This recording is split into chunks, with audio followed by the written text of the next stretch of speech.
એક સરસ વાર્તા. બે પાકા મિત્રો જેની મિત્રતા ખૂબ અતૂટ અને તે બાળપણથી જ સાથે હતા. પણ જેમ જેમ સમય વધતો ગયો તેમ તેની મિત્રતા ગૃઢ થતી ગઈ. અને એક સમય એવો આવ્યો કે એક મિત્રને શહેર છોડી અને બીજી જગ્યાએ આગળ ભણવા માટે જવું પડ્યું. તો બંને મિત્રોએ એક વાદો કર્યો કે તે બંને હંમેશા તેમના એકબીજાના સાથે સંપર્કમાં રહેશે.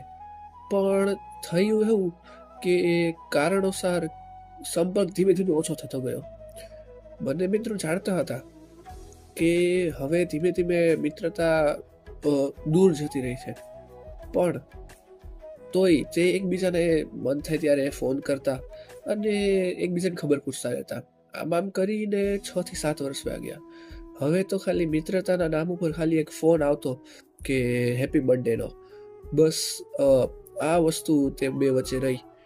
અને એક સમય એવો આવ્યો કે જે પહેલો મિત્ર જે બીજા શહેર ગયો હતો તે પાછો આવ્યો. ત્યારે તે આ મિત્રને મળ્યો ત્યારે તે બંનેને પાછો એકબીજા પ્રત્યે જે પહેલા જે મિત્રતા હતી તેવી ન લાગી.